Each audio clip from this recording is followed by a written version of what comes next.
আমার নাম শুভশ্রী আর আপনাদের সকলকে আমার চ্যানেলে খুব স্বাগত জানাই। 1 কাপ চিড়ে দিয়ে কিভাবে বানিয়ে নিতে পারবেন খুব কম তেলে দারুণ টেস্টি মুচমুচে কাটলেট, সেটাই আমি আজকে আপনাদের সঙ্গে শেয়ার করব। রেসিপিটা কেমন লাগলো নিশ্চয়ই জানাবেন। আমার চ্যানেল যদি ভালো লাগে সাবস্ক্রাইব, শেয়ার আর লাইক করতে কিন্তু ভুলবেন না। তো চলুন দেখে নিই কেমন করে বানাচ্ছি এই মজাদার রেসিপি। চিড়ের কাটলেট বানানোর জন্য আমি নিয়ে নিয়েছি 1 কাপ চিড়ে। প্রথমে চিড়েটাকে ভালো করে আমরা 2-3 বার ধুয়ে নেব। চিড়েটাকে খুব ভালো করে কিন্তু ধুয়ে নেওয়া দরকার। আমি চিড়েটাকে ভালো করে ধুয়ে নিয়েছি। এবারে এর মধ্যে দিয়ে দেব খুব সামান্য জল, যাতে চিড়েটা জাস্ট একটু ডুবে থাকে। দেখছেন আমি কতটুকু জল দিয়েছি। এবারে এই চিড়েটাকে আমরা 5-10 মিনিট একটু এই জলে ভিজিয়ে রাখবো, তাতে চিড়েটা সফট হয়ে যাবে।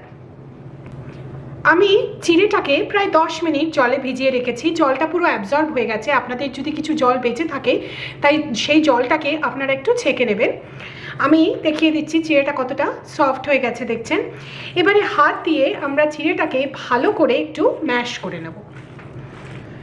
চিড়েটা আমি ম্যাশ করে নিয়েছি। এবারে এর মধ্যে দিয়ে দেব কিছু উপকরণ। দিয়ে দিচ্ছি 1/2 কাপ বেসন, তার সাথে দিচ্ছি একটা ছোট সাইজের পেঁয়াজ, এটা প্রায় 80 গ্রাম, আমি একদম ছোট কুচি করে কেটে নিয়েছি। দিচ্ছি বেশ কিছু ধনেপাতা কুচি। দিয়ে দিচ্ছি 1 চা চামচ একদম কুচো করা আদা, আপনারা গ্রেট করেও দিতে পারেন বা পেস্টও দিতে পারেন। দিচ্ছি 1 টেবিল চামচ চালের গুঁড়ো। আপনাদের কাছে চালের গুঁড়ো না থাকলে সুজি দিতে পারেন, কর্নফ্লাওয়ার দিতে পারেন।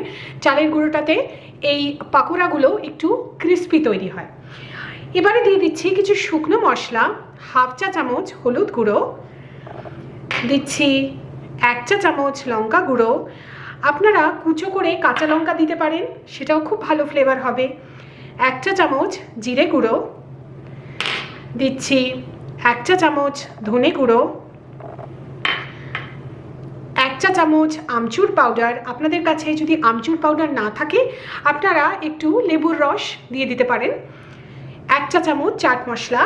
আপনাদের কাছে চাট মশলা না থাকলে আপনারা চাট মশলাটা স্কিপ করতে পারেন। আর দিয়ে দিচ্ছি নুন স্বাদ মতো। এবারে আমরা সব কিছু খুব ভালো করে মিশিয়ে একটা ডো বানিয়ে নেব। এমনিতে কিন্তু জল দেওয়ার কোনো দরকার হবে না। এই পেঁয়াজ আর এই যে আমরা চিড়েটা আছে সেটাই ভালো করে বাইন্ড করে নেবে সব কিছু, আর জল তার থেকেই ছাড়বে। তবে আপনাদের যদি মনে হয় খুব ড্রাই হয়ে যাচ্ছে, ঠিক করে বাইন্ড হচ্ছে না, তাহলে খুব সামান্য একটু জল আপনারা অ্যাড করতে পারেন। আমি ডোটাকে বানিয়ে নিয়েছি, দেখছেন মিক্সচারটা আমাদের এবার রেডি হয়ে গেছে। আপনারা যদি এখন এই কাটলেট বা পাকোড়া না বানাতে চান, এটা আপনারা ফ্রিজে রেখে 3-4 দিন পরে বানাতে পারেন, এটা একদম ঠিক থাকবে। এবারে আমরা এই মিক্সচারটাকে 10 মিনিট একটু রেস্ট হতে দেব। 10 মিনিট হয়ে গেছে। এবারে আমি হাতে একটু তেল দিয়ে হাতটাকে গ্রিস করে নিয়েছি। তারপরে আমরা কিছুটা এরকম মিক্সচার হাতে করে আমি এরকম ফ্ল্যাট শেপে করব। আপনারা আপনাদের পছন্দ মতো শেপে করতে পারেন। আমি এরকম হাতে প্রথমে চেপে চেপে একটা বল বানাচ্ছি, তারপরে এই হাতের তালু দিয়ে এরকম করে চেপে আমরা একটা ফ্ল্যাট শেপ তৈরি করে নেব। সবকটা কাটলেট এভাবে আপনারা বানিয়ে নিন। কাটলেটগুলোকে সব বানিয়ে নিয়েছি। এবারে আমরা এগুলোকে ফ্রাই করা শুরু করব। এবারে আমরা কাটলেটগুলোকে ফ্রাই করব। তার জন্য একটা কড়াতে আমি কিছু তেল গরম করে নিয়েছি। খুব বেশি তেল কিন্তু আমরা ব্যবহার করব না। এই কাটলেটগুলো শ্যালো ফ্রাই করা যায়, ডিপ ফ্রাই করার দরকার নেই। তেলটা গরম হয়ে গেলে এর মধ্যে এই কাটলেটগুলোকে দিয়ে দিন। কাটলেটগুলোকে এবারে মিডিয়াম আঁচে আমরা ভেজে নেব।